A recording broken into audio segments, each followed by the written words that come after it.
Hey guys, welcome back to the Warriors Den. Damien's not here today. It's just me all alone on this very, very wide shot. But I'm never alone because you're there. But you know what? We also have camera 2. Hi. Welcome to my living room. So the Warriors Den today. Actually, this is a very good show. We are going to be revealing some breach maps that we haven't even shown yet, and revealing some other big news that you'll want to be paying attention to. First things first, we just got back from, just covered my mic, sorry. We just got back from Gamescom, and our friend who's actually running the boards today, Andre, helped us shoot a little video to show you all the fun stuff that we got up to in Cologne, Germany. So we're gonna roll that right now.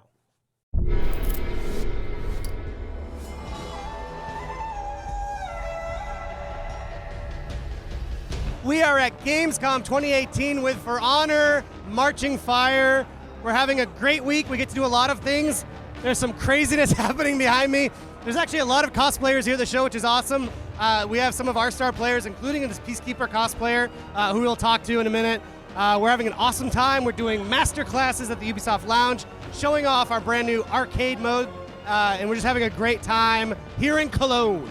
We take this opportunity to sit down with people, do a breakdown of everything that Marching Fire will bring, but more especially arcade, which is this new mode that you can play alone. It's a lot of different modifiers, and when you go in the game, you never know like which hero you're gonna face. So today I was not bad in this first session.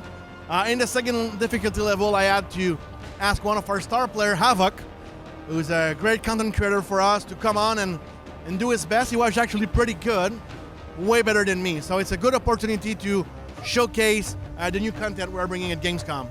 Luke is being nice. Havoc could have done better. Calling you out. You could have done better. It was still pretty good. Talk a little bit about the scenario that you spent a long time with, because we were all cheering you on, and they kept getting you. It was a pretty unique one.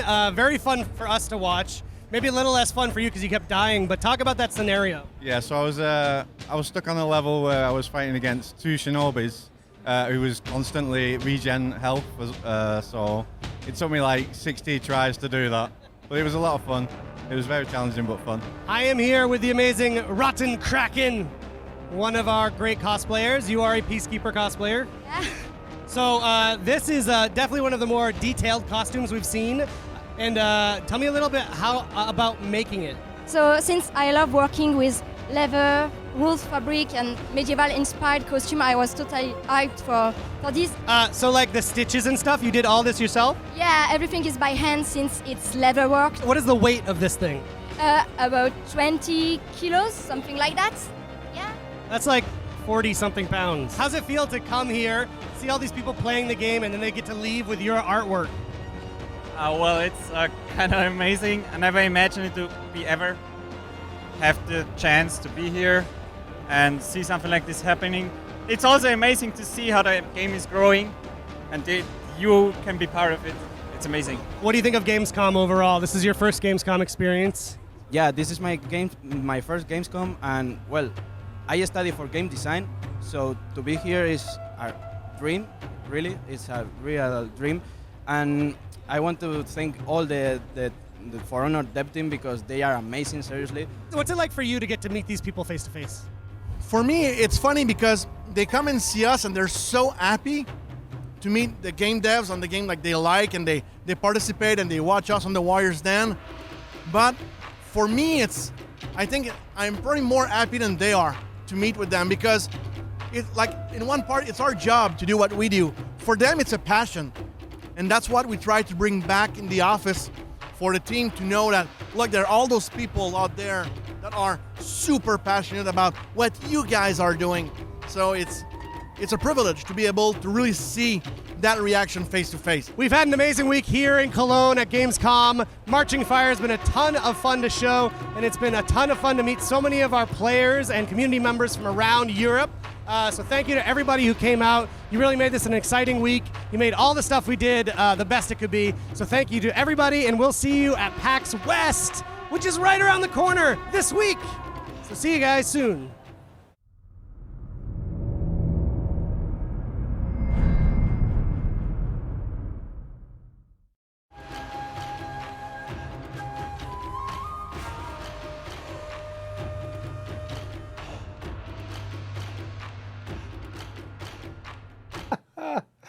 The big French boy himself, Damien. He's on vacation right now.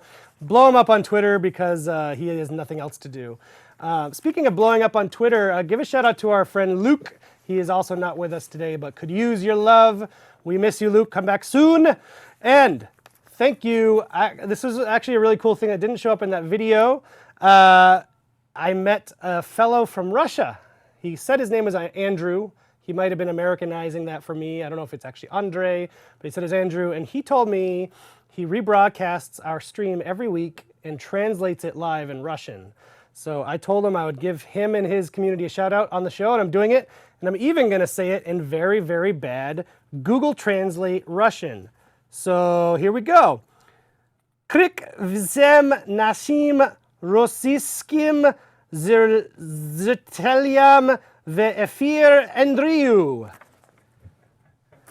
Thank you, Russian viewers. We love you, and we know that you love us because we get to see you in game a lot, so keep up the good work. Okay, pre-order is available now for Marching Fire. This is a thing I am bound to tell you because you should pre-order it, because if you do, it's $29.99, depending on your region and your currency, but $29.99 US, Euro. Digital only. It gets you the arcade mode, which we showed last week on the Gamescom stream. If you missed that show, go check it out. We talked about it a bit. It also gets you 2 weeks early access to the 4 Wulin heroes. So that's 2 weeks starting on October 16th that you can play them, while everyone else who wants to buy them for steel has to wait. And it gets you these exclusive pre-order outfits for the Wulin, which we have an image of. There you go. That comes with the pre-order as well. Thank you very much. Andre. Another Andre. Now, I have some news for you folks at home. This is pretty cool. Starting next Thursday, 1 week from today, September 6th to 10th, on PC, Uplay, and Steam, we're going to be doing an open test on Marching Fire. Oh, shit. PC, open test. It gets you access to Breach mode, which we want to test with you, figure out how the balance is going and seeing if it needs some tweaks. Breach will be available in PvP, PvAI, and on custom match. All 22 warriors are available. That's right, all 4 of the brand new Wulin are at your fingertips. The 3 Breach maps that are coming in Marching Fire are also at your fingertips. Later on the show today, we're going to show you those 2 maps that we haven't shown yet. The Viking one and the Samurai one, which you have not actually seen. That will be on the show today. Also very important, it'll have the perk system for you to test out. The responsive dialogue system, which is what we are calling the voice system, which we've mentioned only briefly. And we'll talk about more probably on next week's show. The graphical enhancements we've told you about. Custom match on dedicated servers is a big deal. That's something that we haven't had since we've had our dedicated servers. And it's not just for the test. That will be the case when we get to Season 8 with Marching Fire. Custom match will be dedicated servers. What's Victory Celebration screen? Sounds like something new, but I'm not going to tell you anymore. Check out next week's show. Maybe we'll show it to you then. But that begins next Thursday. So you don't even have to own For Honor, actually. So if you have friends who maybe missed the Steam giveaway that we just did that you think would be interested, tell them about this. They can come and download it. They don't need to own For Honor. It's open to anyone on PC. So check that out. It's going to be very fun. Get hype. Tell your friends. Okay, we're still a live game. So this week we still have stuff happening. Starting on the 31st, we have the Ranked Duel Tournament has returned. There it is. So you go to the ranked front and you will find the Ranked Duel Tournament there. And to go along with that, as we usually do, we have a Ranked Warrior Challenge. And that is an order that gets you XP boosts depending on which faction places where. So first place, you get the faction that wins first place gets 4 XP boosts, second place gets 3 XP boosts, and third place gets 2 XP boosts. Also this week, as in today, there are new outfits in the game, elite outfits, 7,000 steel each. And we have a video which we'll show you, and then we'll be back to show you those new Breach maps. Let's check it out.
I'm no longer alone. My friends are here. You kind of, in different disciplines, make up part of our maps team. Yes. Our level team. Nicola, you've been on the show many times at this point. Yeah, we did. With Ed, unfortunately. No, we all love it. You're on the art side. Yep. You are our associate art director focusing on maps. On that. And you're a level designer, Edgard. Yes. And George is new to the show, but Yeah. also a level designer who's been here for a while. Hey guys. First time on the show. Yes. We brought you both on because the two maps are each of yours. Yep. So we thought that would make sense. I got the Viking map. Put a little. Finally a dev that's not a Viking. Everyone believes that we're all Vikings here, which No. a lot of sound I'm right not a for life. Viking, but I just happen to have made the Viking map. This is the first Viking map I've worked on. For real? Yep. Wow. And we joked on the show a little while back about what are the maps team working on. Oh, yes. Damien and I were like, oh, who knows? Maybe they're not working on anything. And Exactly. And someone even on Reddit then posted something about, oh, they don't even know what the maps team is working on. And I'm just like, really? Like sarcasm. Yeah. We're going to show you what they've been working on, Yep, and I yep, think yep. you'll be impressed. I was. So let's cut over into the game, Yep. and why don't you start, Nicholas, and give us sort of an overview here of what we're looking at. This is Hallowed Bastion. Yes. Yeah, so that's the new Breach Viking map that we've been working on. And so just to give a context of the map, here the idea is that it's a big bastion that is pretty much inside the forest that has been raided by the attackers. So here we're spawning in the attacker spawn. So we get into the battlefield, and Edgar is going to show us the different, gameplay ingredients that are very, very interesting. And the idea is that the invaders are basically camping inside the forest in your back. Yeah. And now you're inside that battlefield where everything is broken, everything has been damaged during the war that started like few days, weeks, months ago. And you are actually trying to push your ram toward the big gate of that big fortress. This is also a first view for the viewers to see the Viking Pikemen. Yes. Because up to now, That's people also have the only Viking seen ram. the knights. The Yeah, knight and the ones, Viking ram as well, you're right. As a beer. A beer. Wow, a bear. Ed has had some beer. It's a bear. So this is basically the main lane area, as we call it.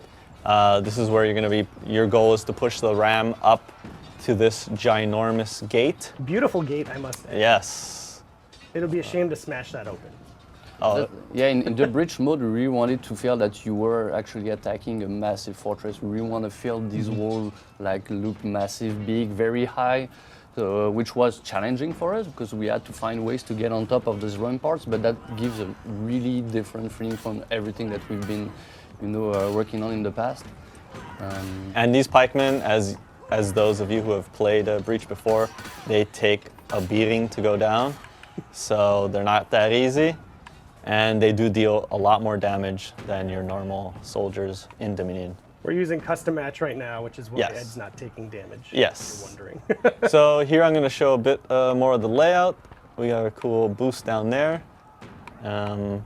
So the map is sprinkled with different areas. We have ballistas, we have boosts, we have all that cool stuff that you can find along the way as you play. So, and here the ballista has a great shot onto this archer point here that we're going to try to be taking. Also, you can cover your friends on the ram, and there's also that archer point there. So, and you have various access points to different areas in the map. Oh yeah, now we get into the trenches. Yeah, here we have these trenches. This is something that Marie-Ève, one of the artists working on this map, one of the first prototypes she did, had these trenches, which I really liked. And I thought it brought like this World War I kind of feel. And again, we took a lot of liberties in expressing different forms of breach maps, So here you'll also see that the health boost is underneath the main lane area. You could probably even catch a glimpse of the ram. Yeah, when the and ram is soldiers coming moving like forward. next to the gate, you can see it from underneath, and that's super awesome. nice Yeah. feeling. Well, that was my first impressions when I saw this, Ed, and you were showing me going under that. It shows that you, as designers, you're not just forced with a template for every breach map to match. Exactly. You can try different things and take some liberties with the flow of them, which I think is really cool. Yeah. So this is the first archer point that you can take in this map. And again, these spaces vary depending on the capture points. You'll always have the archers there dealing damage. You'll have captains there who are trying to protect the point.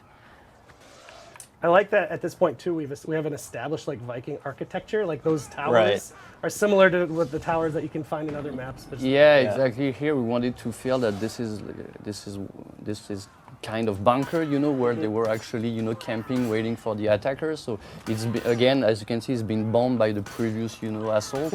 So everything is kind of collapsed. But and what we tried to do in the bridge map, and what was very important, is to have very specific landmark for each of the capture point. It was super important for us that every gameplay, you know, iconic element was really visible from the player. That was, you know, easy to find, easy to recognize. So here we have the bunker. Now you are inside the second capture point in the inside the gatehouse actually. Yeah. So this is the gatehouse. So for those of you who have played the Knights map, it's similar in concept. You have the cauldron here that'll deal damage to the ram once it's docked below. As an attacker, I can't interact with it right now. And so this will be the third capture point in phase 1, as we call it. So interesting little fact about this map. As we were designing it, we had the first archer point, and then we had the cauldron as our second capture point, and we had the second archer point as the third point, so it was archer point, cauldron, archer point, which was very different from the Knights map, and you'll see later on in the Samurai map. And we toyed around with this idea of maybe the cauldron doesn't have to be the last capture point always in the breach map, but after we ran enough tests with this, we realized it didn't work. So we tried it. We actually held on to it for months, and we kept getting the feedback in playtests that this doesn't feel right. And I was kind of being hard-headed about it because I really wanted it to work out in the end. Yeah. But in the end, we realized, okay, no, it's better if it goes archer point, cauldron. So that'll always be That's the the last. kind of work that we do a lot in the Yes. previews, like the first step of the production is to test those things, those different, like, as you said, like for sure there's always the same skeleton, but we need to reshuffle stuff around to give a different flavor. Here, like you said, like we really wanted to feel that you can go underneath the map, you have multiple paths, which is going to be different from for the Samurai map, and it's already very different from the Knight map. So I was showing here earlier, you'll see there is something that people may recognize from the Tribute game mode, that we have these shrines that you can, either defenders can use. This is for the defender team, so they can either place the shield banner in there, and it will shield the gate, and it can take an extra hit from the ram. But also the attackers, and you can actually see it down below. Here, actually, I'll go and get it. Yeah. Take a ride. So, at a certain point during a breach match, the shield banner will spawn, and so it's up to the teams to be quick on pointing it out when it does spawn, and it's up to them to plant it in their respective shrine. So, as an attacker, I want to plant it on the ram itself. And this means it can sustain more damage than what its regular health is. So that's a very important tactic in Breach. So the attackers, they spawn like as we saw in like at the edge of the forest, and the defender, they spawn on the top of the rampart. Oh, the super. We just broke down that gate. Hell yeah. I didn't do a single thing. So maybe you can go back up and show the view from the defenders. Yeah. Again, we're playing with custom match rules here. So So in fact, yeah, one this of the is options. not exactly the It's a same thing super people fast will One of be the playing, options in yeah. custom match, you can tell it how many hits the Yes, battery exactly. takes to So we set it a bit lower. Yep. So here we can see this will be capture point 4 of phase 2. And there you have again the same setup, minions fighting over it. The main lane, the side lane, and a part that is more like a boost area. Yeah. And again, here we will have to escort the ram now to the second gate. Yes, I just want to Which interrupt for we a second can just see for down there. chat stuff. There are no Twitch drops today. I'm not sure if there's a thing that says that they're on, but they are not on. We're not doing Twitch drops today, but we will be giving away posters at the end of the show, so stay tuned. Yeah. Sorry. So yeah, I mean, so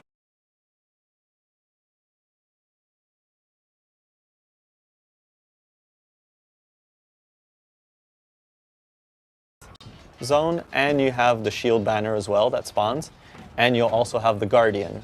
So for those of you who have again played Breach in the Knights map, the guardian is an opponent that does not belong to any one team, and two teams can gang up or try and take him down, and they will receive powerful boosts in return. So yeah, Do a little run around this area now that we're in here. Okay. Just for you, Eric. Just for me. There's a push and pull on how much we wanted to tease for you folks. Yeah. But I wanted to give you a little more taste just because we're already in here. Also, important to notice that Yeah. the more you get into the map, the more the feeling of chaos will surround you, because that's Yeah. something we push hard on. It's to really feel that the war is happening right now. You are inside the thing, everything gets broken, fire or spawning everywhere. That's really something that makes Bridge different from the other maps we have, actually from the other game modes we. The skull. Yeah. Oh, the skull is so good down there. You might also want to mention too that this is using our new graphical system. Yeah. People, I saw some comments that they're appreciating the new lighting. Yeah, so here you can have a glimpse of the work that we did on the new texture, the new lighting. So we revamped a lot, pretty much everything that we already shipped. So I think we're going to talk about that also in the future. But this give you an idea of how the previous map are going to look like for the expansion. So here you can see that there's snow pretty much everywhere. We tweaked a lot the texture, we improved the quality of them, the detail. Even the lighting, we use a new lighting system that is much more accurate. So this is going to reveal more the detail of the architecture. The light is going to bleed more inside the corners. So this is something that you are going to notice as you play, you know. Another cool thing is that the map catches on fire as you progress through it. So you'll see things like, the destruction, takes place live. I do always, when I play this game, I do always feel bad for the fictional builders of these places. Like they built these beautiful buildings and cities, and they're just all getting destroyed. And what I enjoyed about working on this map is that the organic feel that we brought to it, which is very different from the Knights map. There's so much. It's a lot of wood, grass, terrain, trees. Yeah. A lot more to that. And this one is a bit less military than the night map. Right. Here it was more around the idea of this is a sacred, bastion. So there's something special once you're gonna breach the second gate. You're gonna end into a very unique place. Cool. Something very different from everything we did before. We're probably gonna keep that for us until people play We'll the. keep the some open- of the surprise. mystery for next week. So, for example, the next part you see, it's the third capture point of the second phase. So again, this one it's more like a druid. How do you say that? Like a druid type of house. Like a more special, type of environment. So that's about it. Yeah. Incredible. Well, we're not done. We have a second map to show, so let's switch over. All right. And we figured, because we're using custom match, we we can actually show them some of the options we've got for Breach. Yeah, we can in show that. custom match. We are using the build that we're on today is what you'll play on next week in the open test. So what you see here will be what you get. It's true. Unless something changes. Who knows? Right. Things can always change in a week. But yeah, if you want to... Okay, give me a second. So you can see, like we Oh mentioned... yeah. So here, if we can show off. So here you can even remove bots if you just want to stroll around the map as we were doing. You can change. You can even add single pick to characters. That's big. Yeah. Your usual stuff, and here's the interesting stuff. You can change the damage that the pikemen do on the ram itself. You can change that around, and the health on the ram. So we have that full health. You can have it so that it gets destroyed a lot quicker, and even the gate health. So we were playing on 2 hits, so that's why it got destroyed a lot quicker. The default is 3 hits, and you can even add 4 hits if you want to be really hardcore about it. Cool. Yeah, so, All right, okay. let's check out Kazan Castle. Here, I'll pass it over to George now. Nice little, Great, thanks, Ed. little pick there. This screen. And we'll go maybe grab one of our new characters. So, oh yeah, come back. Just if folks haven't seen, Yes. I'll just mention, because someone will probably call it out, that little message you saw is because we're on an internal build. It said P2P. It'll be dedicated servers next week. So yes, this is our new hero grid in case you haven't seen it. We showed this at Gamescom and it got applause. So I think people have wanted a revamp to our UI a bit. So. Oh yeah. All right. Go with the very popular Jang Jun. We revealed him Yeah, last week. people really seem to take to him a People lot. are losing their minds for him. That's right. This time we'll be lucky because we'll see the introduction of the map that Oh, we yeah, didn't see that's for the True. past scene. That actually loaded really fast. I think so you can people will switch be back over. happy to know that these intros are a lot shorter than in Dominion, because I've heard very many comments about Yeah, like, you get Dominion faster intros. interaction, yeah. Yeah. Okay, so I do not try to play favorites, but I have to tell you, when I saw this map, like This is your it favorite. blew my mind. If you've watched like samurai films, like you feel like you are in this world of the mire. It's amazing because you get like the opening here is like a village, right? So you get a little glimpse of how they live. It's even more than that, it's almost a city because when you get on top of the fortress, like you see that this is huge. Because that's the feeling we wanted for this one, is to have like very traditional, you know, type of, I would say it's not samurai, but even like Japanese fortress. Right. As you said, like you open a book, you look at a movie, you go on the web, that's the kind of fortress that you want to see. So like if it's textures, like the shapes, the way we build the city is really based on traditional, you know, traditional references. We've got your So samurai here you ram. start inside the city, you know, you are surrounded by those walls. Again, you already feel the chaos, everything has been blew up by the bombs, like in a near past. So you spawn inside that main street that leads you directly in front of the gate. You will notice that in this map everything is much more square, so less organic than everything that we just saw in the Viking map. We wanted to have that contrast. For the ones who already saw like the night map, it's a mix between architecture and organic. Here everything is about architecture, everything is square, everything is solid. And George can talk about like the gameplay. Yeah, so for example, in this map, we've played around a little bit with the metrics. So we have the first archer point here, a little closer than it is in the other maps, so we can get to the action a little quicker.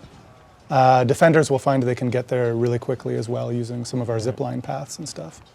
And this whole side lane is sort of in a series of destroyed buildings that really beautifully modeled by our art team, including Alex, who mostly focused here on the Phase 1 area, who is away right now on paternity leave. So we're, of course, thinking of him. And Emmy as well was the other artist who worked on this map. And I want to mention that it's also, there's a Ubisoft Chandu that worked a lot with us. Actually, since the beginning of the map, like they've been a big part of the production of the map, and they did an amazing work. Because everything that you see here has been started in Montreal, but everything has been finished in Chengdu, and the guys did an amazing work. Like all the detail you will see, even the map are like slightly bigger, actually much bigger than everything we did in the past. Like the detail is still there. It's actually even better, like visually. So yeah, these maps are huge compared to our typical Dominion and Waste Tribute, especially this deathmatch one. maps. This one is a big one. Which is another thing I love about Breach is when you play the game, like you feel like you're in a little corner of the For Honor world. Right. But in Breach, you have so much space to really kind of experience the world of For Honor. And there's a transition, there's a progression. Like you start from the beginning, like because that's also something we try to do. It's to have a different flavor for each of the different phases. So as you can see here, when you start, you are inside the city, but as soon as you get on top of the rampart, you are inside the fortress, so it's much more military. And then when you breach the second gate, you get again into a very different space. Very cool. So the progression was very important, especially the first time you play. So here's our second archer point here, again within some of these destroyed buildings. And you can see the roof is wide open here. We might come into play later. We'll take a look. I'm going to run back down here to the main lane. And we'll see, we have, again, some boosts scattered around here with some of this beautiful art. I should also mention, it wasn't just me working as an LD on this map. Kim was helping as well. Cool. And the two of us, I think we're very proud of what we came up with this map. So now we're getting closer to the health zone, which is inside this little market area. Again, also kind of destroyed. Yeah. And you can see even for like an area like this, where we have the healing zone, it's still a good fight space. You can sort of flank your way in and out of it. There's some escapes. You can do like a one-way path over here to get out. And any exit or entrance is kind of loop you quickly back into the action of our gameplay. So for example, running out here and then up into this building where we have the rally flag waiting. And a view of that beautiful gate in the distance. Yeah. So let me just grab that. What I like about this area in phase 1 of this map is that it feels like an area that was lived in. You know, like you can tell like these were restaurants and shops. Exactly. And you know, it might have been a bustling town until our army came through and messed everything up. Funky T asks about variations. Are there different variations for Breach maps, or do they only have one? No, there will there are going to be 3 different lightings, so 3 different locations. So you'll be able to play the map in Ashfeld, Meyer, and Valkenheim. Yeah. For the test itself, it's one variation. It's one variation. Yes. But when it ships, it'll have all of them. So let's see. We're just going to run ahead and check out this tower here, which is tucked away in the corner, kind of discreetly, but it's actually a pretty cool part of the map. So again, this is a very traditional, type of tower that you would find in any, medieval Japanese city. And we can really get a sense of the scope too of how big this. We don't see that much world the is. size of the city with this lighting, so that's going to be a surprise when That's they're right. going to play we'll in see. Ashfeld, because it's pretty large. So the water pouring off the roofs. Yeah, it's beautiful. And here we have a zip line. Yeah, this is really interesting what they did in this map. And we have access here for a drop attack down onto that archer That's point. crazy. When you It's- drop attack somebody from that zip line, It's like an eye of the needle type thing, but if you get it, it's very satisfying. Okay, so a zip line straight onto the gates. Yeah, That's right. this is the only map that has that, and Yeah. it really it makes a difference in terms of gameplay. Yeah, we added it in because this area was a little too easy to camp for defenders to protect. Yeah. So this is just a sort of a third access that we've added that if they're aware of you coming that way, it's pretty easy to block you off here. Right. But that forces you to no longer be blocking the other entrances, and we found it a satisfying answer to that problem. Cool. That was definitely something great that Kim came up with. So here's the cauldron, of course, and we can see back down onto the main lane. This is where defenders are going to be trying to destroy the ram. Yep. And in all the maps, the shrine placements are a little different. So in ours, Yep, we tucked that's the shrine up on top. Yeah. Again, That's the shield, the gate. Yeah. Yeah, we'll dash back. So I'll take you over to where the defending side will spawn, just up on this platform, with a nice view out onto the fight space. And they can take the zip line down or the ladder as well. But I think maybe we'll tease a little bit of the Do a little tease. second phase. So you'll see, I'll just give people a heads up. You'll see here, because the attackers have not actually breached the gate yet. Yep. Yeah. There's a functionality so you kind of don't ruin things for your teammates that if you go too far into the next phase, Yes. the game starts to Yeah. kill you. Exactly. Yeah. First it gives you a warning. It's like, okay, go back. Go back. And then it starts And to then- kill you. Yeah. So, Exactly. so George will have to contend with that while we show off little bits of phase 2. Yeah. So Cheer him on and hope he doesn't die so you can see more and more. that's right. Thank you. Here's the first archer point in phase 2. It's a really tight space. Hopefully you'll have a quick bit of action there as we push into the zone. I'll take the ladder down. You see we have little side flanking paths here as well. And I'll take us into the main lane where we have this beautiful, now this isn't the gate here, this is a beautiful bridge Yeah. that goes across. And there's another unique thing in this map is having the ability to go from side to side in this phase pretty quickly without having Yeah. And to again, go as through you the can open see, lane. the lane is super straight. That's the kind of feeling we wanted to have in this map, that Yeah. everything is Yeah. like perfect. you Very know. traditional Japanese castle design. Yeah, even into how these barrack areas are sorted out and everything. And again, you will notice as you get into that phase, the progression of the fire, like some part of the map will get broken. And we worked a lot, especially in this map, on the side path to make sure that you have, every time you play, you had the opportunities to go everywhere you wanted. Right. Yeah. So Yeah, it's not like you can sneak around. People will be able to see you because of these long sight lines.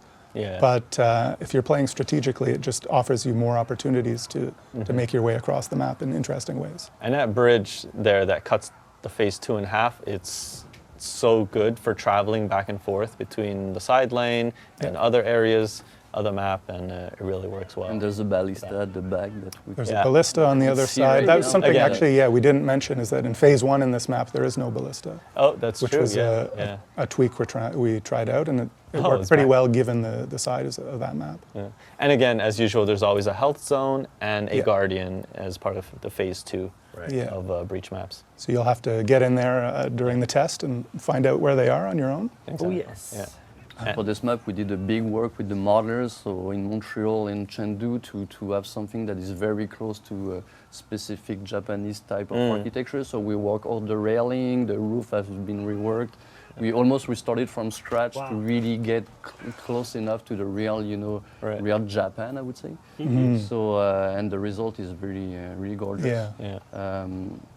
And again, like if you get into the third phase, it's a totally different, style. Yeah. Yeah. We're gonna Yeah. have a surprise again, but I think that map was really, technically speaking, was really an achievement because it's huge. There's a lot Yeah. of different ingredients. We created new textures, we created new statues, we created a lot of new stuff. Yeah. So It's a great point. The tech team did an amazing job to let us have the map look so beautiful, but also have so much in it at the same Yeah. time. Yes. Yeah. So, starting next Thursday, Yeah. people can test for themselves. Yeah. People will be able to play 6th these out. to the 10th. That's right. And Excited. we're PC. keeping the third phase a bit of a mystery on both maps right now. So I'd love to see what people think about it once they get in. That's right. George, people are asking for some emotes here from the. Can you spam any emotes with the Jangjun? Checking his blade. I don't know what you equipped. Hey, It's good enough. so these will be your defaults, yeah. And Because the one where his back was so- hurting, was that an emote or is that just his? he's got some great sort of idle animations he does Okay, where alright, he nice, sort of nice. plays with his beard Haha. and looks at his reflection on his blade, actually, which is kind of cute. Yeah, I love He's this guy. got some So swagger. there's so much cool stuff coming from. Oh, yeah. So People are excited to excited. see. Yes. Cool. Well, thank you guys so much. I love getting more. I love when the world of For Honors expands. So every time we have a new map, Yeah. it's like a new. I think piece most of the people world weren't revealed. expecting 3 maps right off the bat. So I really hope they enjoy these. Yes, And we'll see what comes in the future. is true. So thank you very much, folks, and we're gonna say goodbye to the crew here, but we'll be right back with our friend Stefan from the Fight Team to talk through patch notes and such. Thanks, guys. Cool. Thank you. Wow.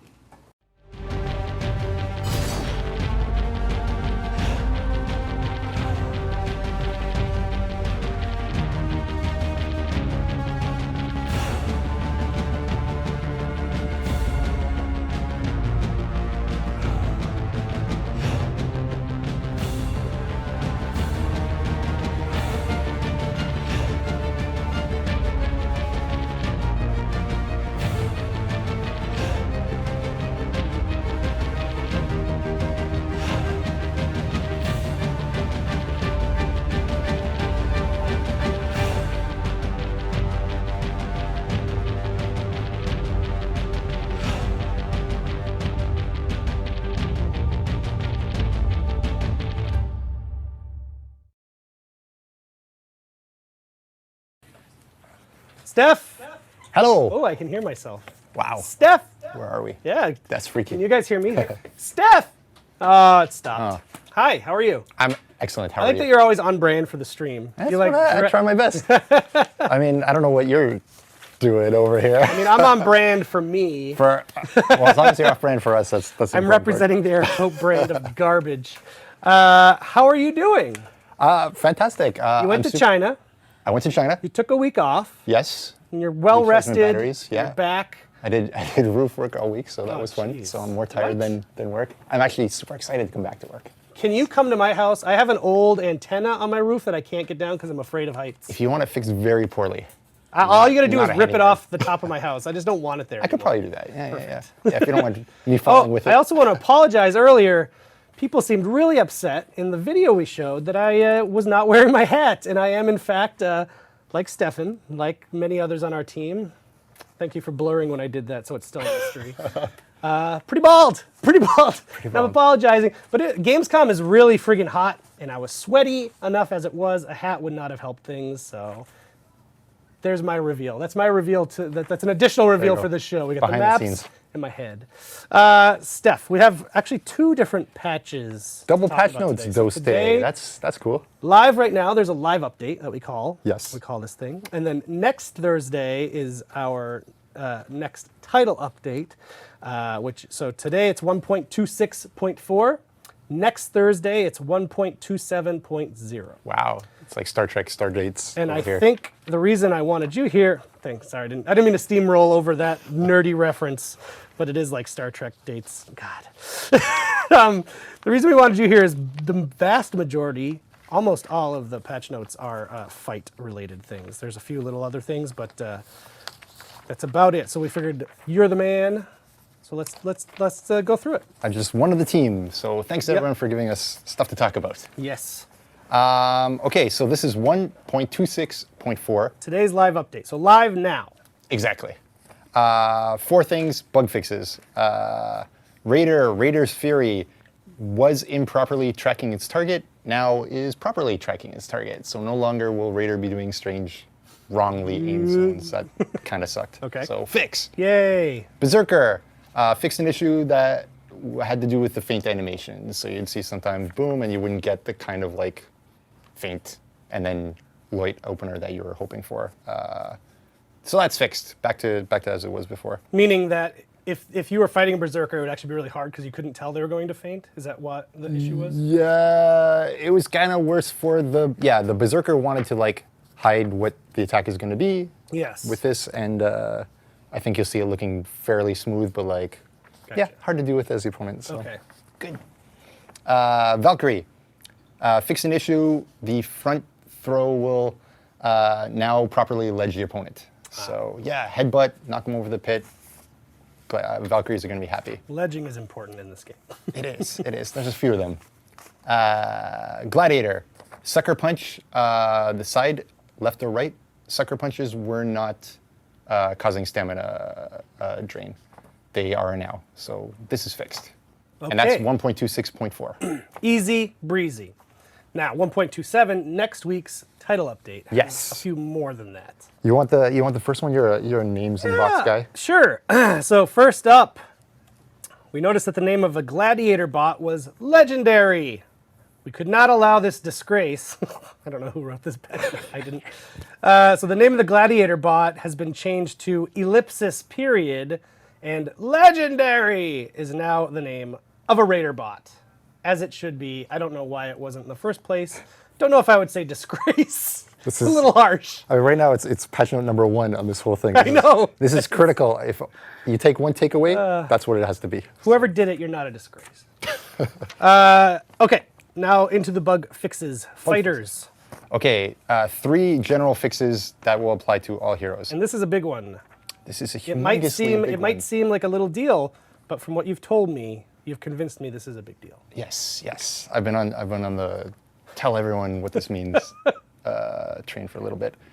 Fix the bug on all heroes who do not have reflex guard, so that they can no longer speed up a stance change to 0 MS by changing stance twice. What does that mean? What does that mean? I've explained this many different ways, not super successfully to anybody. But basically, if you're not an assassin before next week's patch, Say I'm a raider. you're a raider. Yeah. You can do stance change, and you get block over there 100 ms after you start. Yep. Then you wait a while, and then you do it the other way, 100 ms. This is what we expect. Yeah. But if you go 100 and then to the next one, we would expect to see 100, 100. Yep. But he's doing 100, 0. Boom, instant. The That ain't problem right. with exactly. So the problem with this is that suddenly he's getting a benefit for swapping stance, and now he can block things that he probably shouldn't have been able to block. Yep. And it was only for non-assassins, which is not fair, and it caused rollback issues where he would see a block, but you would see a hit, and then you would see a block, and you're like, that sucks. Yeah. So this is fixed. And this is super interesting to us on the fight team because we're looking closely at who is winning, how does this affect assassins, how bad was it for them. We've been talking about, hey, when's that State of Balance blog coming? Yep. Soon. But the point there is you will definitely see the assassins from the end of Season 6, they've gone down in the win rate. And we're hoping when this fix comes back, that we'll see much more of a parity. I can't do this with, I don't understand. So assassins across the board sort of dipped Yes, since this change happened where not everyone had the same timing. yes. And then for us, it's really interesting to see that difference. And I think it will illuminate to us on the dev team and then hopefully players as well, just how important these 33, 66, 100 differences can be. Yeah. So I know I went a long time on something that's super technical. Sorry about that. Hey, but, that's what this show is for. Perfect. Well, thanks for Literally. indulging me there. Second one, every hero is now able to dodge 100 ms after initiating a stance change. So it used to be that non-assassins could not dodge for 100 until 300 after stance changing. Now they can. So this is great. This should put everybody on parity again in this state. And there's a lot of times where you're like, oh, I did stance change, but actually it's a sweep or something like this, and you want to get away. So why not? Okay. There you go. Good. So this is cool. And then finally, you can no longer cancel your guard break attempt with a revenge activation. And I guess, should I explain it to them for a week? Give it an explanation. Let's get it. Okay, so you can do guard break, revenge, guard break again, and you can do guard break, revenge, whatever you want, and it'll stop the revenge or the guard break on the way. So, I mean, it seems like a flicker to me, honestly. You can't stop any other attack with revenge, your own attack, sorry, with revenge. So why can you do this one? That's right. So fixed. Good fix. Yes, all good fixes. And then specific stuff, which Yep. gets a little more detailed for each. Warden, there's a bunch of like issues that we did not expect that were introduced with the rework. We expected a few things to be functioning this way, but they're actually functioning slightly differently. So small fixes across a few things. Shoulder bash was consuming more stamina than intended. It's slightly reduced from 27 to 15. You didn't see the fire effect on the shoulder. You still saw the icon that explained it's unblockable, but you didn't see the fire in certain cases. This is fixed. And the crush and counter strike was meant to guarantee the second top light, and it was not because it was causing a light reaction, but we expected to cause a medium reaction. So today we're doing that. So a few slight adjustments for Warden, and it should be what we're expecting to Today, see in as this in case. next week. In this patch. Sorry about that. It's I'm fine. confused. It's very confusing. Don't These worry. start dates are It's difficult not to your understand. fault. But to say that again, starting next week, the Warden has a second light that's guaranteed. From the crushing counter-strike. Okay, great. Yes, exactly. Great. And the intention there was like, with the rework, we were bringing it down from crushing counter-strike, guaranteeing shoulder bash, guaranteeing light.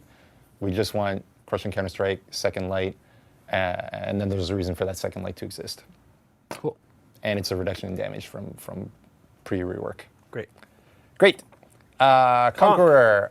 We had a regression issue with Conqueror as well, where the entrance to full block stance was accidentally moved from 300 ms to 600 ms.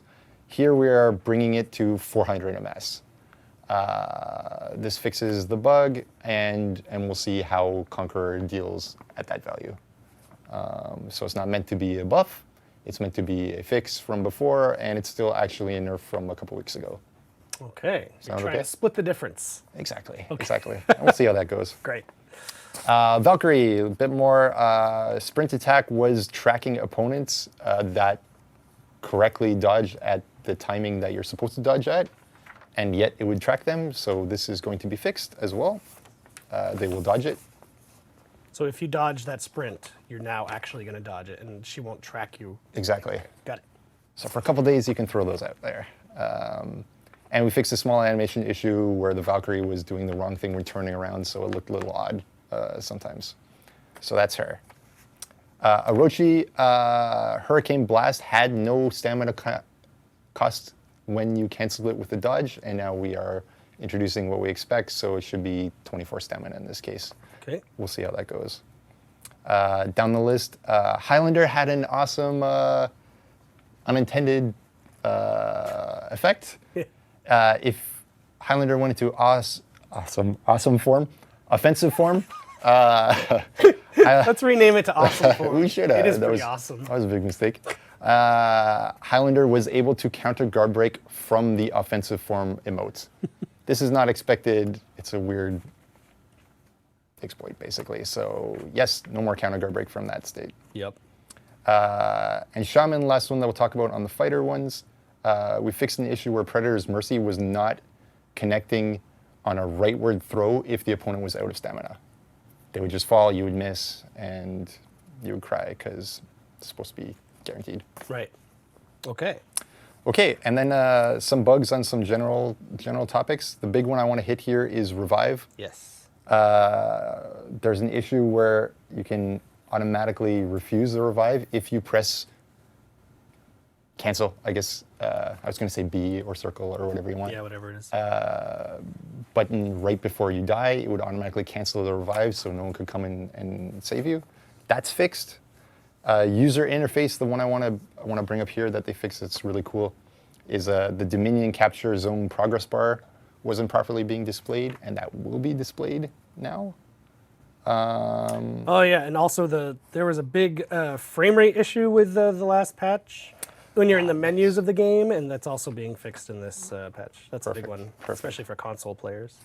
Yep, and then one final annoying thing. Oh, there's two more final annoying things. Never over. Fix an issue where a crash could occur when equipping an execution effect to triangle or Y button. I didn't experience that, but some people were, so this will be fixed. Yep. And fixed an issue that caused a memory allocation error pop-up to be displayed when closing the game. That was an I got annoying one. 100% Yep. of times. Everyone got that all the time, and that's finally going away. So no more of that pop-up when you close the game. Good. It'll just close like a Good. game should close. Good. Yes. So that's it. That's Clean, great. easy breezy, good fixes. Thank you, happy. Steph. Thank you. So we will have you back here sometime soon, I'm sure. There'll be more patches. There will never not be patches. It's a live game. This is what we do. Cool. Did you want to give any updates? Last time you were on with Roman, you guys were saying you're going to be looking at Valkyrie, for example. Yeah, so I mean, Valkyrie is probably the hero we're keeping the closest eye on now in terms of like how is she performing, what is her win rate, et cetera, et cetera. We talked about the state of balance document, but that's for season 6 results, so I think you're going to still see her Very low. right at the bottom, or near the bottom. With the early stuff I can tell you about season 7, which I mean obviously we're not going to do the blog until the end of season 7, but early indications are that we're looking at Conk number 1, Warden number 2, Valkyrie number 3. Wow.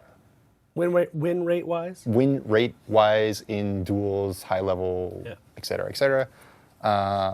So this is good if you are like, hey, is she viable? Yes, no. Yeah. So that's really good. We'll see where things shake up when the reflex bug, or sorry, the non-reflex stance change bug is fixed? Does that bring Berserker up into that spot, for example? What happens to other heroes, Orochi, Gladiator, for example? It's going to be really interesting, I think, that way. But right now, at least in terms of viability, it seems like it's putting it roughly where we want it to be. Yeah. Okay. Cool. Well, that is it for this section with Mr. Steph. You have to go back to work or eat lunch or something. But the show is not over. We're going to now do... My thing is all out of order. We're now going to do our Dev Talks segment, which we haven't done in a little while, but Luke, our old friend Luke Deshane, sits down with different developers and sort of gives you a little insight into the people who are behind For Honor. So today, we don't need to do the transition. Today we're going to talk to one of our associate producers, Lori, with Luke. So let's roll that video, Andre.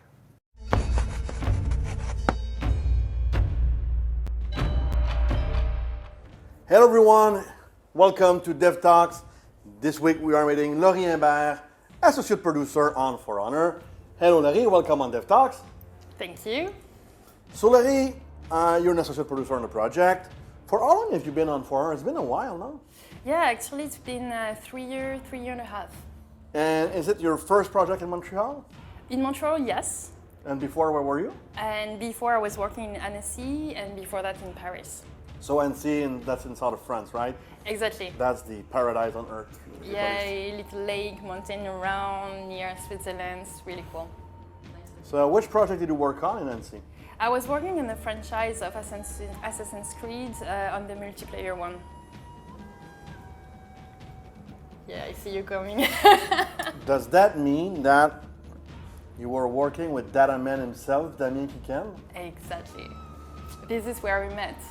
Okay, between you and I, has he always been like that? Like data and everything?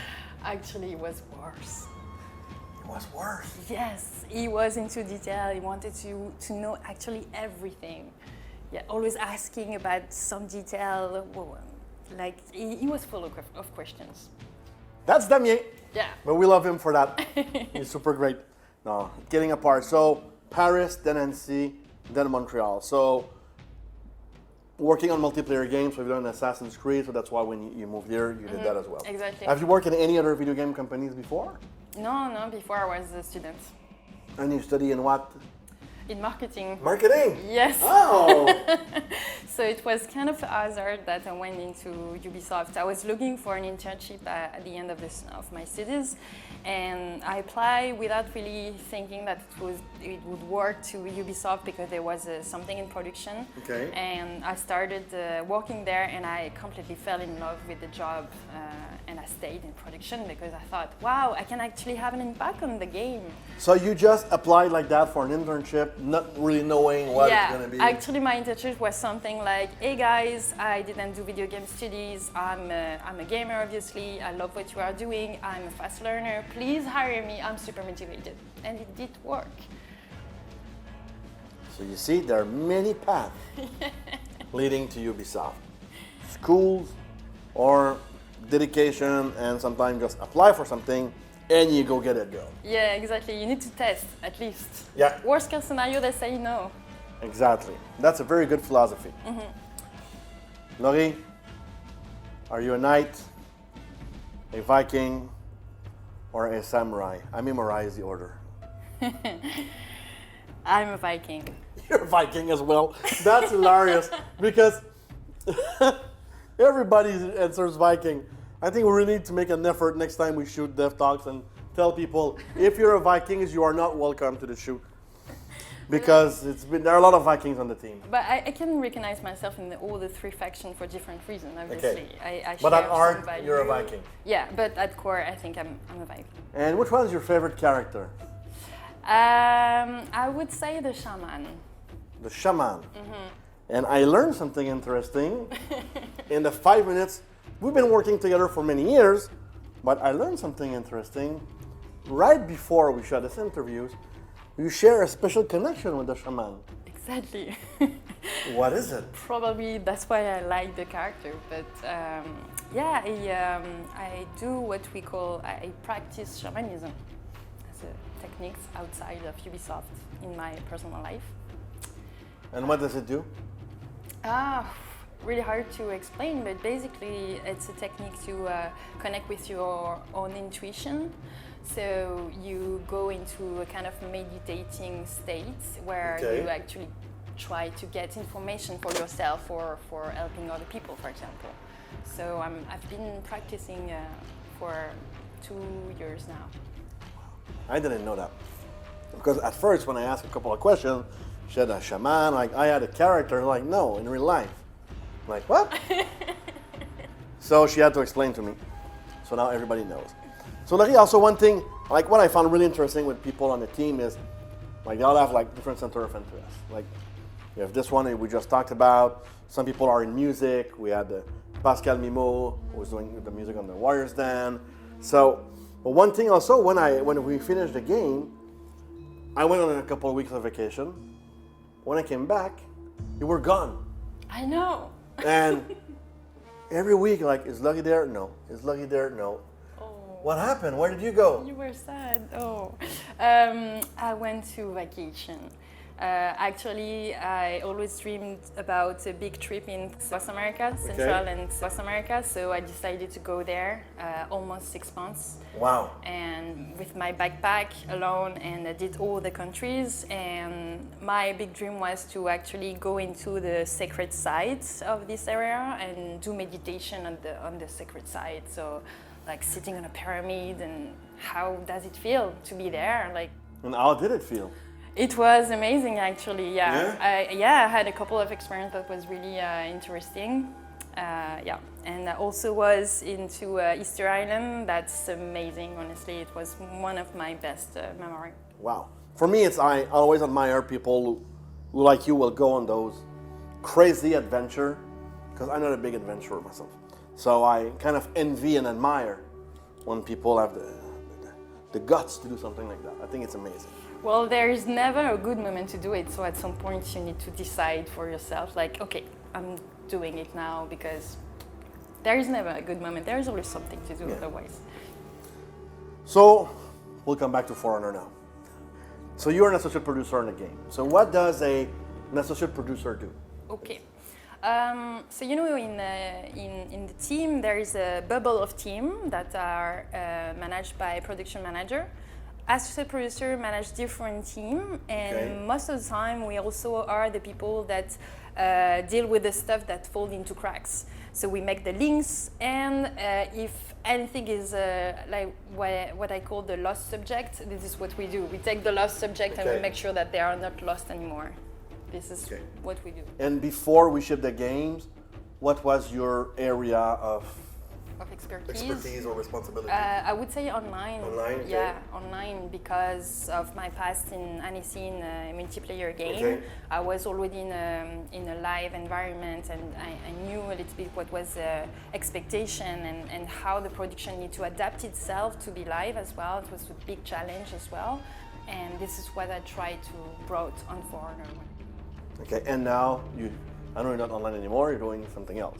Yeah, so I'm still linked with online, but I took also the mandate for a test. Okay. And other mandates like special demos. Like E3.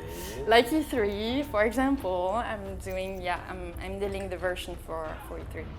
Cool. So she's the one, like, asking Damien, Roman, and myself a bunch of questions. Because what do you want, guys? Like, what do you want? What do you want? Is that okay? Is that good? Is that okay? So she's in charge of putting us into order, because we're not the most disciplined group of people we can have. So over 3 years on the project, if there is one moment, like you look back and you say, oh, this moment was great. Like, is there, it can be more than one, it can be two. But like something special, like, okay, that's unique. What I experienced there was really, really special. Yeah, I would say the launch of the game, but just before the launch, because in the online team, we needed to open the server just before the official hour to make sure that the server were behaving the way we wanted and everything was going smooth. So the big moment for me was everyone in the team was gathered together before, like in the morning, we had croissant and everything, and there was a big TV, and we had the visit of everyone, like Stefan was here with the VP in Montreal, and seeing that everything was going all right, and realizing that, okay guys, we did it, all this hard work was finally paying. It was a big moment, like a big celebration moment. That was, at least in the online team, it was a relief moment.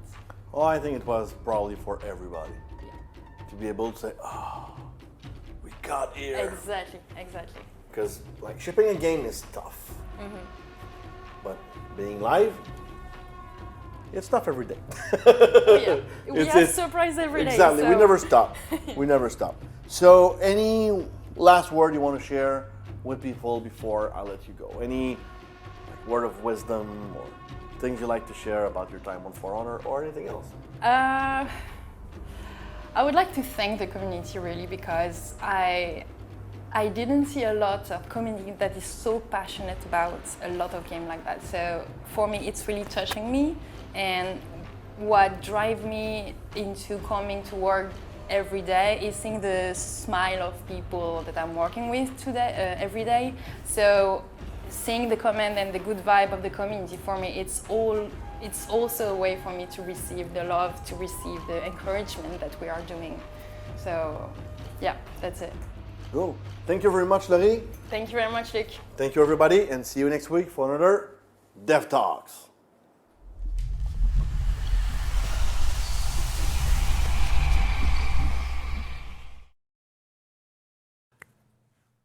Thank you, Luke and Lori. And no, Lori is not Damien's wife. I'm more Damien's wife than Lori is at this point. So let's be honest. Thank you. Lori's awesome. And thank you to the people in chat are not being shitty. You're awesome. Now it's time for Community Corner. Do we have a transition? We're just going to...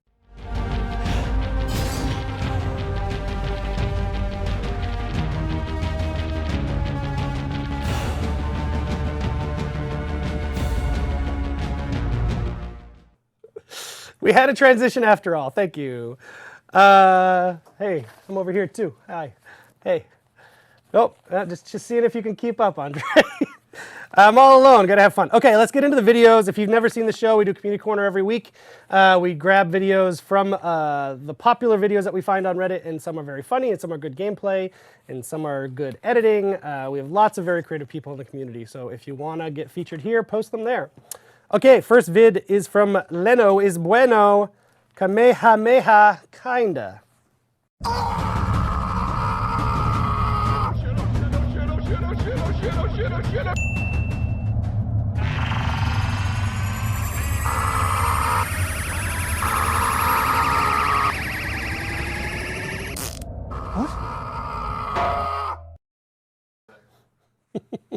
Also, if you've seen the show and you know me, I find that the dumber the clips are, the better. So if you really want to catch my, make them real dumb.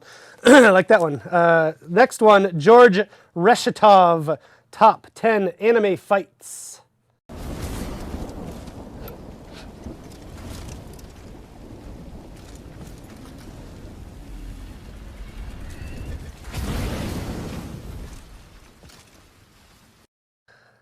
I thought anime was better than that. So I know people were wondering if that, like the Sword in the Stone one, if it ever spawns one that works. It does not, so you can stop trying. Thank you. One of my favorite creators, Mr. or Ms., I don't know, Butter Raider, Raid the Butter. This is Emperor Saltimus Sodium.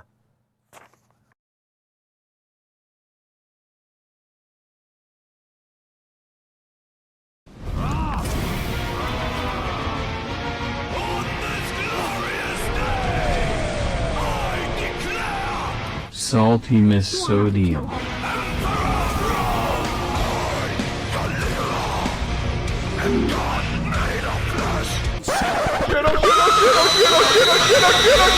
Rome is power!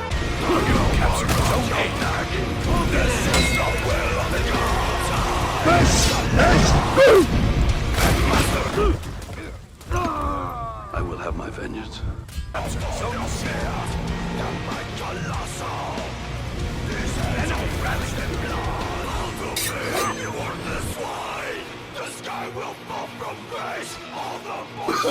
No.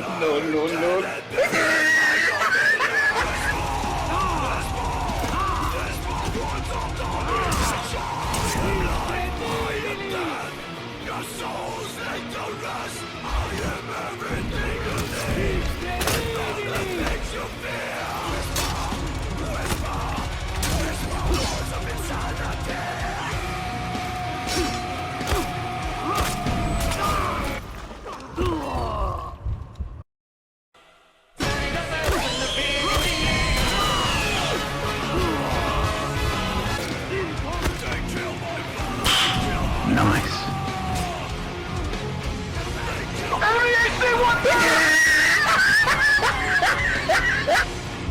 Oh! Now you fucked up! Hey, that's pretty good.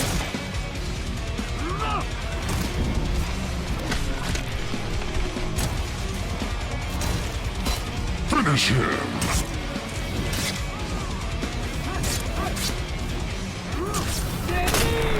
Wins. Flawless victory. Fatality.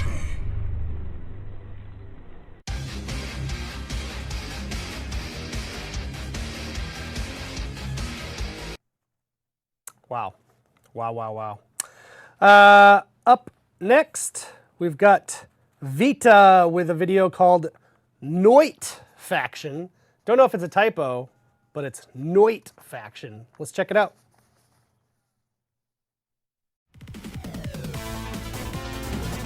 A flag has been captured! You stupid! Out of nowhere! Bruh. Fuck this shit, I'm out.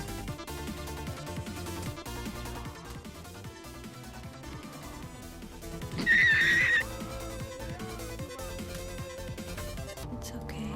Go back to sleep. Target approaching from the north.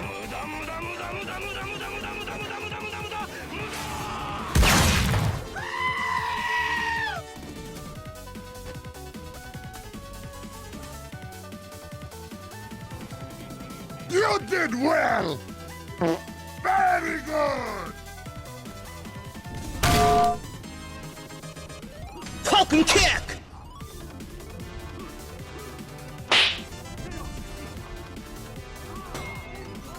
Nope.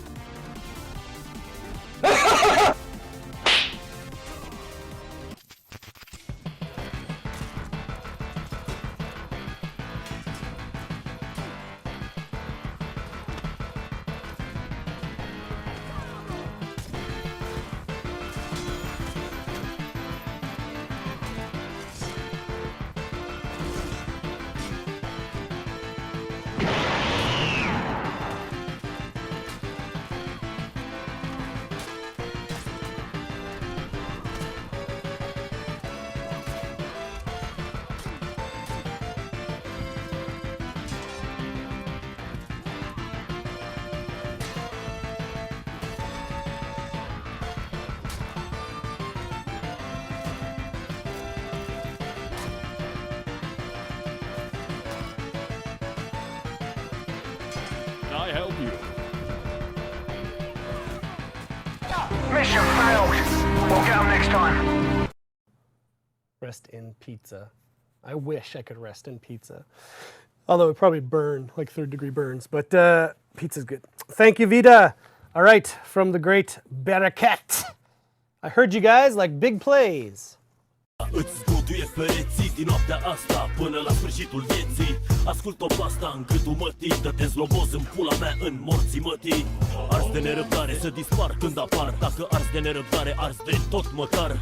Ai comportament ostil de pizdă. O parte dintre noi, adică voi, e muistă. Noi facem haz de necaz, viața e grea. Bătem la uși cu Sorcova, guvernul cu foamea. Voi sunteți înmărmuriți peste măsură, cam tupeu să atâta lume în gură sar. Din gură în gură ca microbul rătăcit. Dacă aviara dădea în ciori, dormeam liniștit. Fără gaburi și politicieni corupți, fără tine cel ce te prefaci că nu ne asculți, fără oameni triști ce-i plâng pe comuniști, fără ca atunci când zici ceva să te riști, fără să rămâi fără. Good. Everyone died. I thought this was cool. It's a video from English Butter. I have never seen English Butter do video before. English Butter designed this. Not the pillow specifically, but the design on the pillow. So we're going to go to English Butter's A Step-by-Step Guide to Making Sure That Shaman is Well and Truly Dead.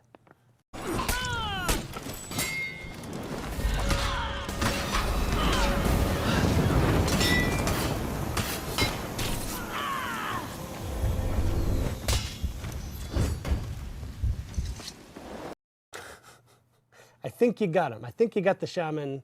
Maybe take it up a notch. Poor shaman. Okay, this is a very short one, but it made me laugh. Spingfire's Shigoki's Serenade. Hold up. Frank. Headshot. Frank. Sit down. Frank. Stand up. Frank. Pass out. Frank. Wake up. Frank. That's it. That's it. Told you, I like dumb things. It's very good. Oh, speaking of dumb things, Long Dong of the Laws For Honor meme compilation 23. Get into it. God, don't meme. Alright guys, we're here at Salty Dog Jiu-Jitsu. I'm Coach Salter. We're working on our takedowns. As you see here, Lindsay's a smaller opponent. And when she shoots her double leg, as long as she runs her feet, it doesn't matter how big and strong he is, she's able to drive through it.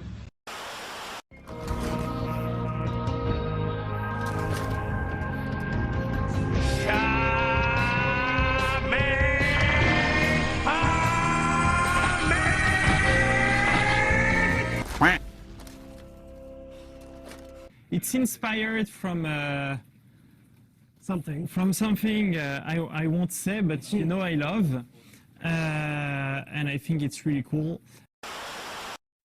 Water, earth, fire, air. Long ago, the four nations lived together in harmony. Then, everything changed when the Fire Nation attacked. Only the Avatar, master of all four elements, could stop them. But when the world needed him most, he vanished.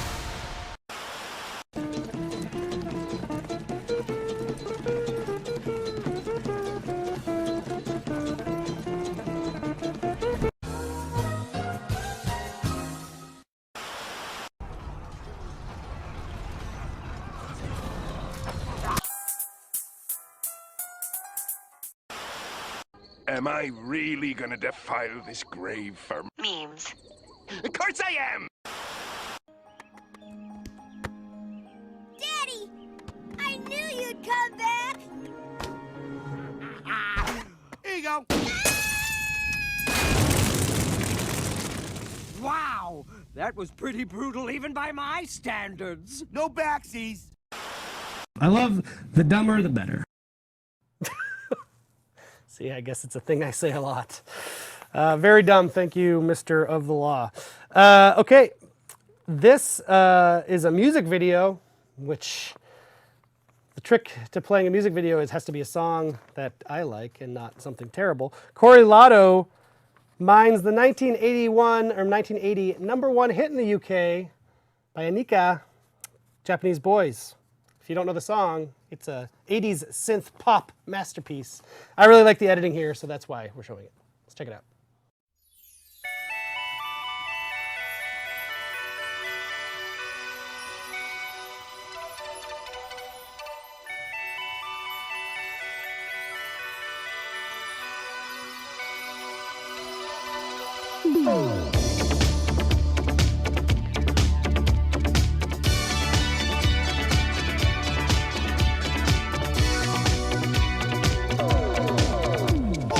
It's an empty line.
Great work, Corey Lotto. A lot of really good editing there. All right, I think this is our last clip of the week.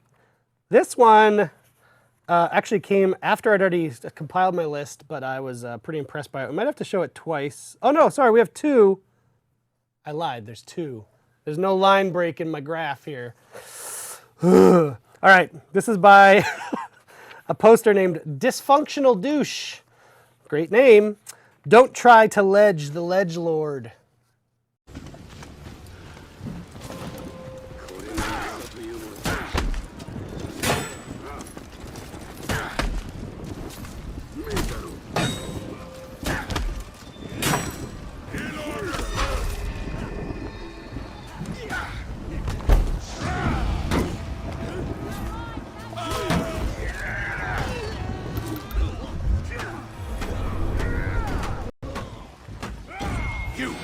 Zone A. Warlord needs a nerf. All right, this is the last video. This is by a guy who sent this clip to me directly, Ace Wonder, and I was pretty impressed by it. Let's check it out. Watch closely.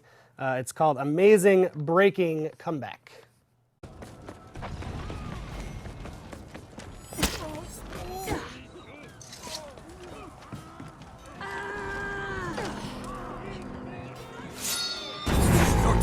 Is breaking.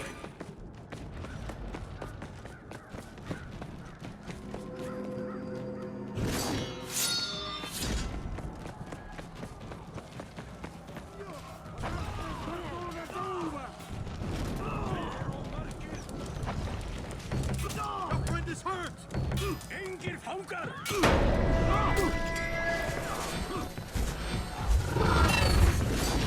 Victory. So he gets a quad kill at the very second that the blue team goes into breaking, which is just crazy. So the second they go breaking, he kills them all and they get the win. Very good stuff. Thank you everyone who contributed clips this week. That is it for this week's show. We will be back again next week as always. I think Damien will be back next week, so I might not be so alone. Yes, keep cool. Remember that the open test starts next Thursday on Uplay or Steam on PC.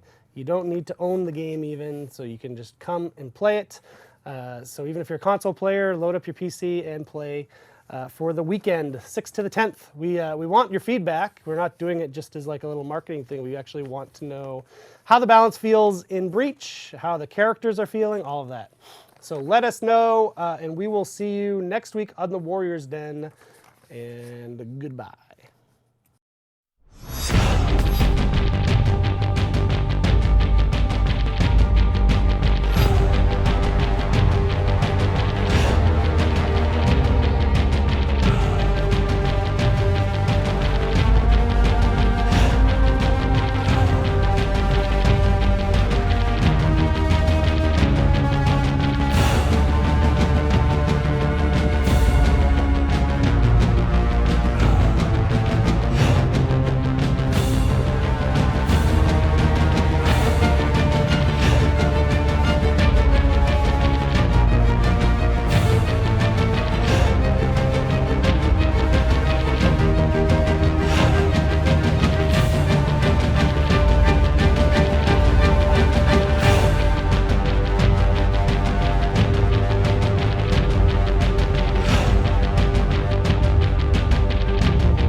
For honor, baby. Hell yeah!